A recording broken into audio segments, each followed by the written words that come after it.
Good afternoon class 12th 11th and 12th geography subject geography दोनों क्लासों का एक बेसिक आपका है भूगोल की अर्थ परिभाषा और भूगोल की शाखाएं।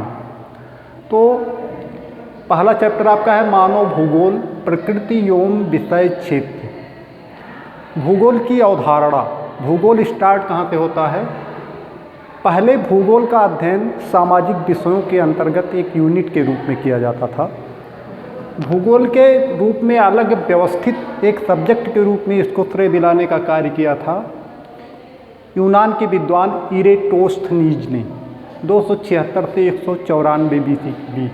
इन्होंने सर्वप्रथम भूगोल के लिए जियोग्राफी शब्द का प्रयोग किया था, इसलिए इन्हें व्यवस्थित भूगोल का जनक कहा जाता है। व्यवस्थित भूगोल का जनक किसे कहा जाता है? यूनान के विद्वान इरेटोस्थनीज को, क्योंकि इन्होंने सर्वप्रथम भूगोल के लिए ज्योग्राफी शब्द का इस्तेमाल किया था और उसके बाद ही एक व्यवस्थित विषय के रूप में भूगोल का अध्ययन हम कर रहे हैं। तो अगर व्यवस्थित भूगोल का जनक किसे कहा जाता है? इरेटोस्थनीज को। लेकिन कंपटीशन में कभी कभी पूछा जाता है कि भूगोल के जनक की उपमा किसे प्रदान की गई है, तब आपको ऑप्शन 2 हो सकता है, हिकेटियस को और इरेटोस्थनीज को। अगर इन दोनों ऑप्शनों में से 2 नहीं होगा, आपको एक ही मिलेगा, हिकेटियस का होगा या इरेटोस्थनीज को। लेकिन अगर क्वेश्चन कन्फर्म होता है कि व्यवस्थित भूगोल का जनक किसे कहा जाता है, तो वो इरेटोस्थनीज को, क्योंकि इन्होंने ज्योग्राफी को एक अलग विषय के रूप में मान्यता प्रदान कराई। उसके पहले इसका अध्ययन एक अलग विषय के रूप में ना होके सामाजिक विषय के एक यूनिट के रूप में किया जाता था। लेकिन अगर आधुनिक भूगोल का जनक कहा जाता है, जो इस समय हम जिसका अध्ययन कर रहे हैं, तो आधुनिक भूगोल का जनक कहा जाता है जर्मनी के अलेक्जेंडर वान हम्बोल्ट। अलेक्जेंडर वान हम्बोल्ट को आधुनिक modern geography, father of modern geography किसको कहा जाता है? अलेक्जेंडर वान हम्बोल्ट को 1750 से 1850 ईस्वी में इस विषय का, जो आधुनिक विषय हम अध्ययन करते हैं, उसका विकास करने का और रूपरेखा तय करने का श्रेय जाता है अलेक्जेंडर वान हम्बोल्ट को, जर्मन। भूगोल का शाब्दिक अर्थ, जैसा कि आप जानते हैं, हिंदी के 2 पद भू प्लस गोल से मिलकर बना है। भू मीन्स भूमि और गोल मीन्स पृथ्वी के आकार का पता चलता है, मतलब पृथ्वी का आकार कैसा है? गोलाकार। ये आपका शाब्दिक अर्थ। जब तक विशिष्ट अर्थ में भूगोल ज्योग्राफी शब्द का, अंग्रेजी के ज्योग्राफी शब्द का पर्यायवाची है, जिसकी व्युत्पत्ति किस शब्द से होती है? ग्रीक भाषा के, ग्रीक या यूनानी, मतलब एक ही चीज़ है, ग्रीक या यूनानी। ग्रीक और यूनान एक ही देश, चाहे ग्रीक हो या यूनानी, मतलब ग्रीक को ही यूनानी कहा जाता है। अलग कोई कन्फ्यूजन ग्रीक और यूनानी में नहीं होना चाहिए, ये दोनों शब्द एक ही शब्द के पर्यायवाची हैं। भाषा के शब्द जियोग्राफो, जियो प्लस ग्राफो 2 शब्दों से मिलकर बना है, जिसका अर्थ होता है जियो मीन्स पृथ्वी और ग्राफो मीन्स GRAPHO, ग्राफो मीन्स वर्णन करना या लिखना। अर्थात विशिष्ट अर्थ में ज्योग्राफी का अर्थ होता है पृथ्वी के बारे में वर्णन करना या लिखना, पृथ्वी के बारे में वर्णन करना या लिखना। जियोग्राफी का अर्थ जियो और ग्राफो 2 शब्दों से मिलकर बना है।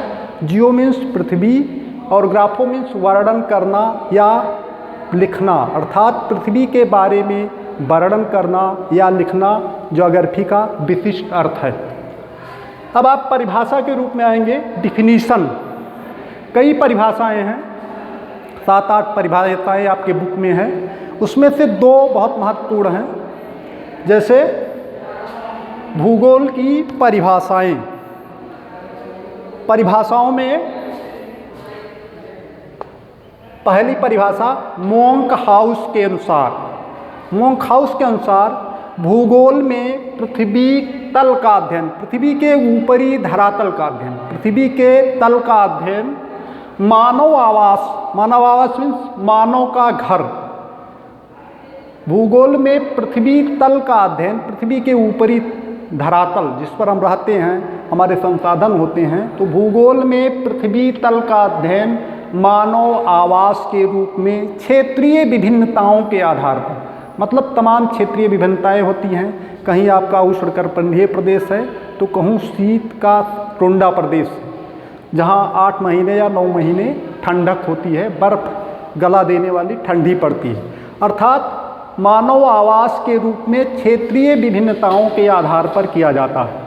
ठीक, दूसरी परिभाषा है उल तथा ईस्ट के अनुसार, इनका नाम उल तथा ईस्ट के अनुसार भूगोल में भूक्षेत्र तथा मानव का अध्ययन किया जाता है।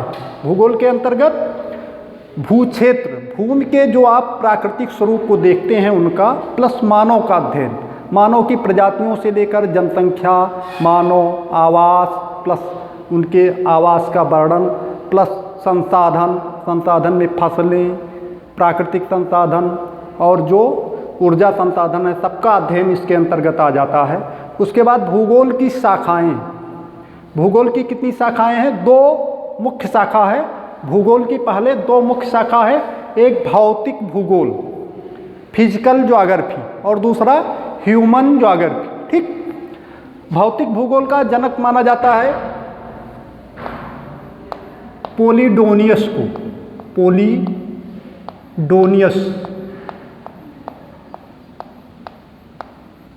भूगोल की जो 2 शाखाएं हैं उसमें भौतिक भूगोल, फिजिकल ज्योग्राफी का जनक पोलिडोनियस। ठीक, और भौतिक भूगोल की जो उप शाखाएँ हैं उसमें भूआकृतिक विज्ञान, मौसम व जलवायु विज्ञान, समुद्र विज्ञान, जैव भूगोल तथा इसी तरह से और भी तमाम उप शाखाएँ हैं। और मानव भूगोल, मानव भूगोल का जनक कहा जाता है फ्रेडरिक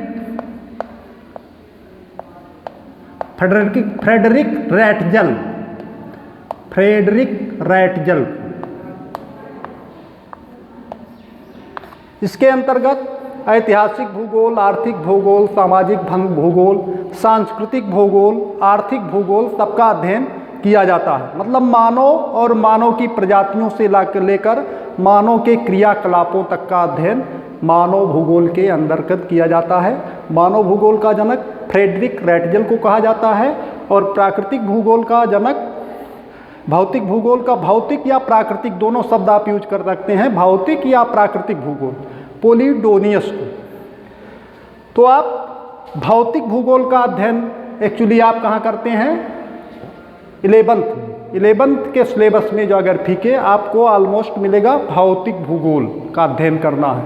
पर्वत, पठार, मैदान, ठीक, इनका निर्माण कैसे होता है, इनका अध्ययन आप करेंगे। जबकि 12th के सिलेबस में आपका मानव भूगोल, मेन फोकस आपका होगा मानव भूगोल। 12th क्लास में आप मानव भूगोल, मानव की प्रजातियां, आवास, जनसंख्या, खनिज संसाधन, इन सब का अध्ययन, मतलब मानव का जन्म से लेकर जितने भी क्रियाकलाप हैं उसका अध्ययन हम मानव भूगोल के अंतर्गत करेंगे जो 12th का सिलेबस है।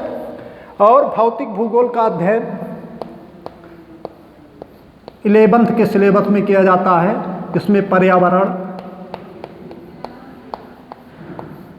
पर्वत, पठार, मैदान, अनेक भूदृश्यों का अध्ययन भौतिक भूगोल के अंतर्गत किया जाता है। थैंक यू बेटा। उपशाखाओं का अध्ययन और आप अच्छे से करेंगे। Thank you.